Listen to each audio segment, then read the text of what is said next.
Hey guys, welcome back. We got the week 6 update of Region 15 playoffs, uh, playoff scenarios, I guess, playoff likelihood, whatever you want to call it, for the state of Ohio. This is Division 4, Region 15 again. Um, we're still working on Region 19. We may get that done before the end of the season. I don't know. It's a lot more work than I originally planned on or had put time into. Uh, so I don't know if we're going to get that one done or not, but like I said, we're going to try. With that said, today we're talking about Region 19, and we're going to rank the teams from highest to lowest on probable playoff or probable Harbin points, and just kind of go from there. We'll discuss each team, uh, where they can end up in the range and that sort of thing, and hopefully that will shed a little insight into the region with 4 weeks to go. So number one projected is Licking Valley, now with 27.45 projected points. So if they win out, they're going to be first to fifth in the region. So the worst they're going to finish is fifth. Which means they now control, again, just like last week, they control their own destiny for the playoffs. They can finish between first and 25th if they lose out. So there are a couple of teams that are mathematically eliminated from catching Licking Valley, and we'll get to them late in the video. So Licking Valley is currently ranked number 1 in the region. And we expect them to stay there for the rest of the year. So number 2 projected is St. Clairsville, and here they can finish between 1st and 13th by winning out, and 1st to 27th if they would lose out. They have guaranteed points of 10.15 points. So next week you're going to see them start mathematically eliminating people as well. Probable points of 25.65 for second in the region. Number 3rd, we're projecting Indian Valley with 22.6 final points.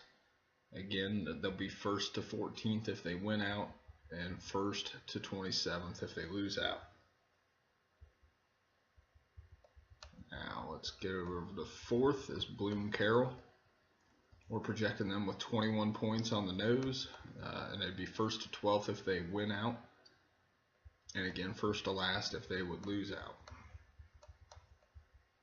Basically what that means is even if they lose out, they could still garner enough points to pass everybody else, or to have the maximum amount of points.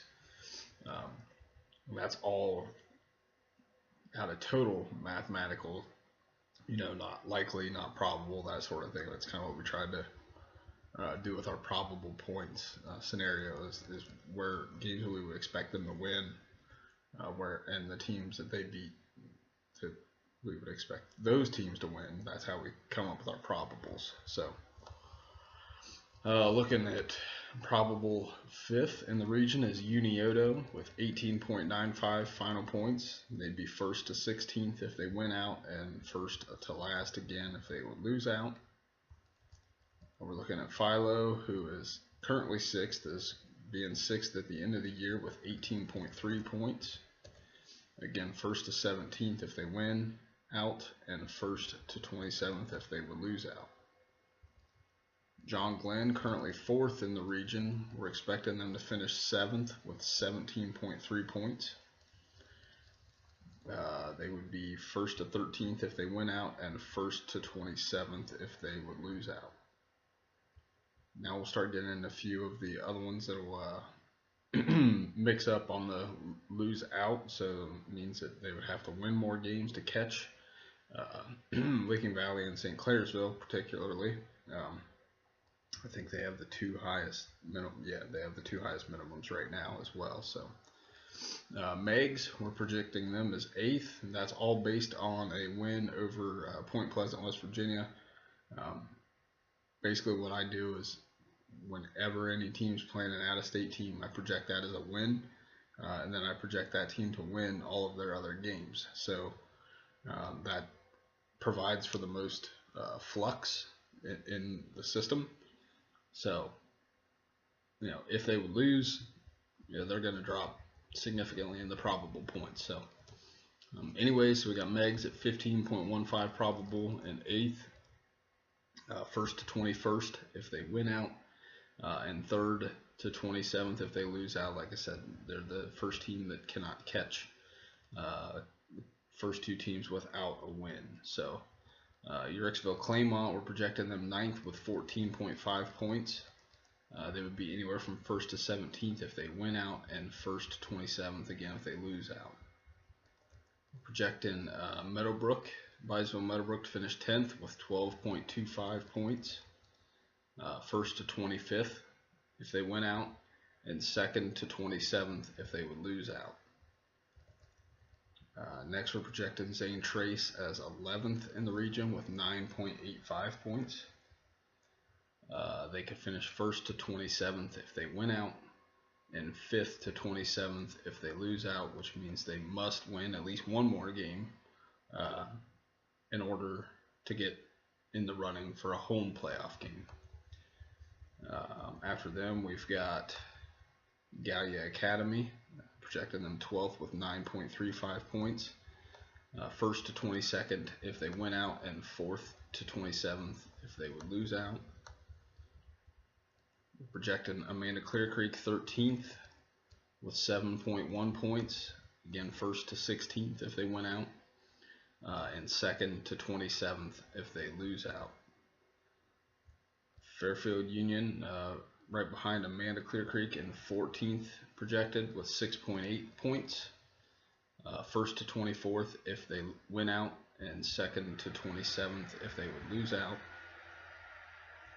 Now we're going to get into a lot of the teams that must win at least one more game in order to even make the playoffs. Benton County, we're projecting them with 5.15 points. They would be 1st to 27th if they win out, and 9th to 27th if they lose out. So that's one that must win. Cambridge, in the same scenario, we're projecting them with 2.97 points. 1st to 24th if they win out, and 9th to 27th if they lose out. Circleville, projecting them 17th with 2.95 points.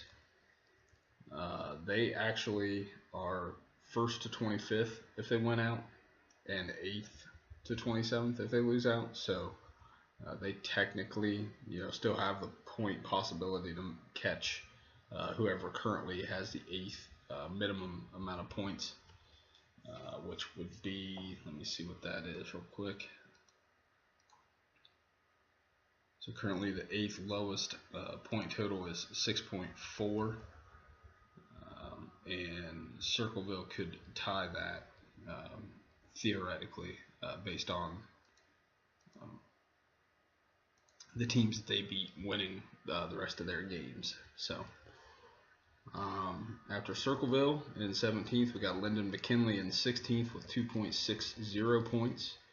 1st to 27th to win out, and 12th to 27th if they lose out. Next, we've got Westfall in 19th with 2.35 points projected, and that would be 1st to 25th and 9th to 27th if they lose out. Projected in 20th, and where they currently stand is also 20th. That's New Lex with 1.4 projected total points. They'd be 1st to 24th if they win out, and 10th to 27th if they would lose out. Logan Elm, also 21st and 21st projected with 1.05 projected points.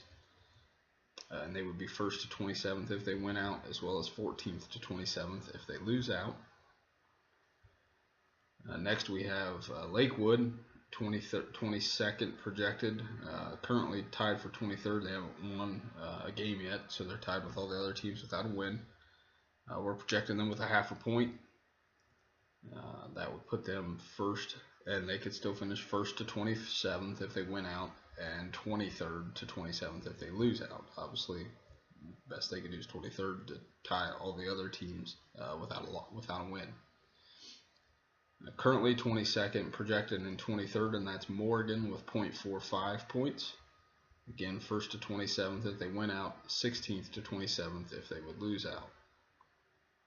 Bexley also tied for 23rd. We're projecting them at 0 points to finish 24th. 1st to 25th if they win out, and 3rd to 27th if they lose out. After that, we have Columbus East, also projected 24th.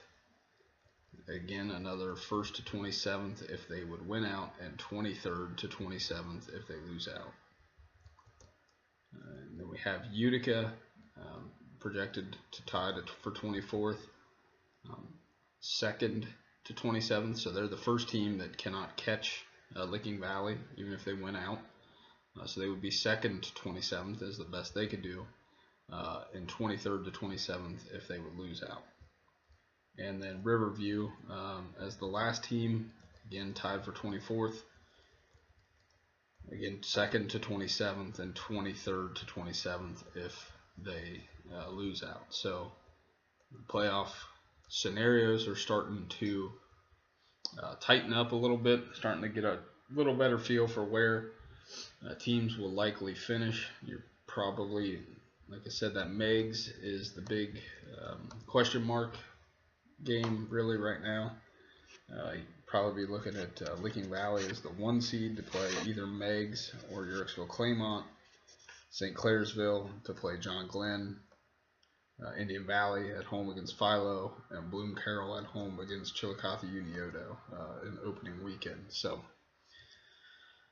like I said, that gives us the quick rundown of Region 15. If you have specific scenarios or questions that you'd like, feel free to leave a note, here on the YouTube show, on the video, as well as we'll cross-link this to my yappy.com website as well, or a post on Yappy. So anybody has questions, leave us a note and I will answer them to the best I can. So that's it, guys. Take care. We'll see you next week.